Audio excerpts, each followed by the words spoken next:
small business has a story. We're here today to sit down with one of our local business owners to find out what makes Central Virginia so special. Welcome to Tea Time with the Central Virginia Business Coalition. I'm Heather Alto, Executive Director. And I'm Mike Norfield with Visiting Angels of Lynchburg. And we are here today with Jennifer Sherwood of Creative Cove Designs. Welcome. Hey, Jennifer, thanks for joining us. Are you ready to spill the tea? Absolutely. All right, great. So kind of tell us the story behind Creative Cove. So I started back in 2020. I had a different business at the time that I was helping a friend out with, and I decided I could make our apparel cheaper than what we were getting it for. So I had a friend give me a free machine, and then it morphed into a 2-story brick and mortar over the years. So we do a lot of different things. We have embroidery, custom apparel. We have a makery studio for people to come in and do different projects. We hold different workshops and camps for kids, adults. And so that's kind of how we morphed into what we are today. Awesome. So when did you have that moment when you knew that this was what you were made to do?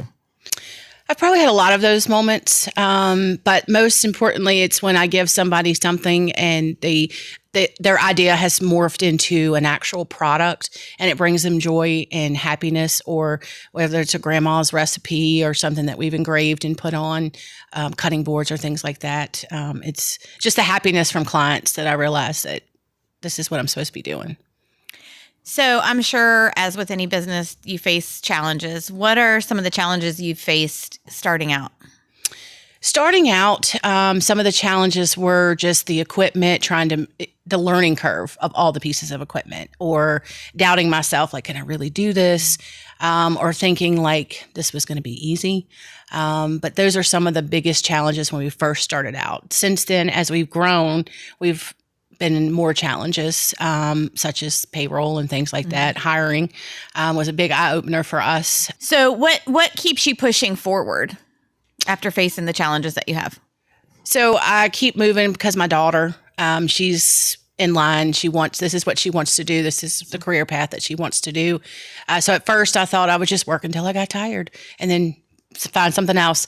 But then she came along and she really liked it, and we really have a passion together, enjoy working together. So she is definitely the push. I want her to be able to look to see mom kept going even when it got hard. So that's amazing. My daughter for sure. And I think that's what a lot of small business owners, you see a lot of them say they're doing it for family or to give something to the younger generation, which is really nice to see. Yeah. So Central Virginia is a great place to have a business. What made you pick where in Central Virginia you have your business? So I tell this story a lot. We started out in a different business in northern Amherst, and then we would go to Walmart and we'd ride past our building that used to be the old Flower Basket. And I would tell my family, I'm going to be in that building one day. I'm going to be in that building one day. And they would say, okay, Mom, whatever. Or my husband would say, okay, honey, I hear you. Every time we went by there. And so I kind of think the building picked me. I didn't necessarily pick it. I think I manifested it, but we ended up there, and it was a cool story of how we ended up there. So we definitely are where we're supposed to be in that building. I like it. And I used to work in that building, so it's really weird to come and visit you there because it's kind of like memories from 10 years ago. So it's kind of a cool place, and it's a cool little building, and I love the way you've got it set up.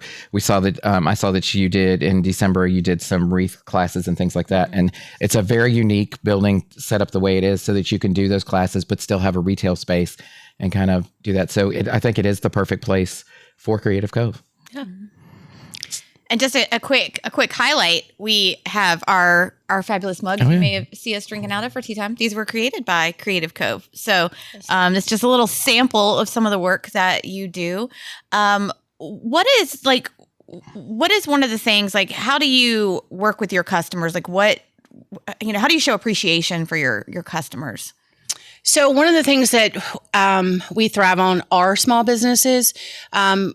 We're one, so we know how it is. Like, sometimes people can't afford to buy 100, 200 shirts.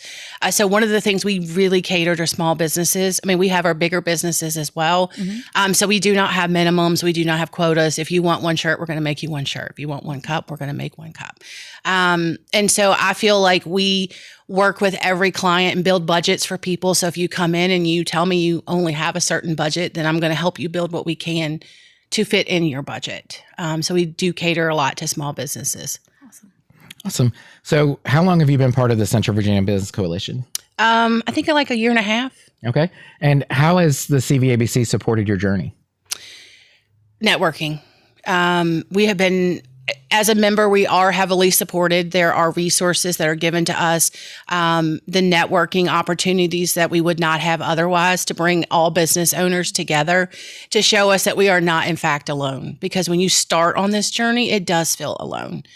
So without a doubt, the coalition has definitely provided that space. So I'm not sitting in my office thinking I'm the only business owner that's stressing over payroll or anything like that. It's like, wow, you're human too. Right. So for sure, the support that we get. Yeah, I like it. All right. So are you ready for some rapid fire questions? Sure. Okay. I'm going to start with the most divisive question we'll ever ask. Okay. Sweet tea or unsweet tea? Neither. Whoa. Ooh. Okay, so now I have to know what. I don't drink What's caffeine. the vice? You don't drink caffeine at all? The only chocolate. I'm shocked. Chocolate. That's it. Chocolate. Okay. Yeah. Chocolate. Okay. Okay. What's your favorite local business other than your own? Oh gosh, I have so many. Like my whole business is made up of small businesses. So right off the cuff, I would have to say A2K Precision. That's a new business. Adam and Ashley. Yes. I yes. know them well. Yes. Yeah.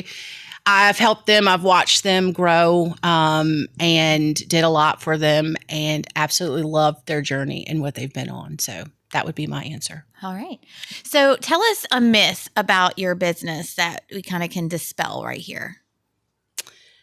Well, there's a lot, but I would have to say that, well, off the cuff, I'd say that it's easy, because it's not. Mm-hmm. And when people say you're so lucky you can work when you want, that's true. But I also work when I don't want to work too. Right. I think every business owner watching this just went, oh, Yeah. yeah, because Yeah. we get that a lot. Like, oh, it must be nice to be able to work whenever you want. It's like, yeah, I'd really like to get home before 7:00 every night. But yeah, you're right. It is nice. Well, and I think some people don't see that just because you may not be in the office from 8 to 5 every day, that doesn't mean you're not working. Right. It doesn't mean that you're not doing things off the clock, because a lot of times small business owners, that's where what we're doing. And so, yeah. What is the best piece of business advice you could give? Pretty much never stop learning. Every day I learn something new. And that's the way we grow, is in everybody you meet, you learn something from. So just never stop learning. What's one thing you wish you'd known before starting? I would have to say one thing I wished, I would have to say 7.2%. yes, that hiring somebody, it costs a lot more than what you think it does. Yeah. It's more than that hourly wage. Because you recently hired your first employee, and I was helping you with that process, and you were like, did you know that you have to pay 7.2% to the Social Security? Like, sure did. Mm-hmm. Should have told you that. So yeah, it's told me. The costs are there, the hidden costs, right? So things add up. They do. That was a shock to me, for sure. So how can people best support Creative Cove? Refer us, share, or find us on social media, share or post, and just keep talking about us. Word of mouth is 95% of our business. So definitely just share our post, like our post, and tell people about us. I like it. And I love that you have so many different things too, because I think you've got a sign somewhere. I saw it laying in there somewhere the other day, and it's like, basically, if you can think it, we can make it. Mm-hmm. Like if you have an idea, come to us and we'll see if we can figure something out for you. And I love that the creative is first, right? Yes. So it's there's definitely a lot of creativity going on in there. It's great to have businesses like yours for the non-creatives, like myself, where we can just kind of throw that idea out and then you create something from it. So, thank you for joining us today on Tea Time. And thank you for listening in today and watching us. And we hope that you will tune in next week when we spill the tea with another local business.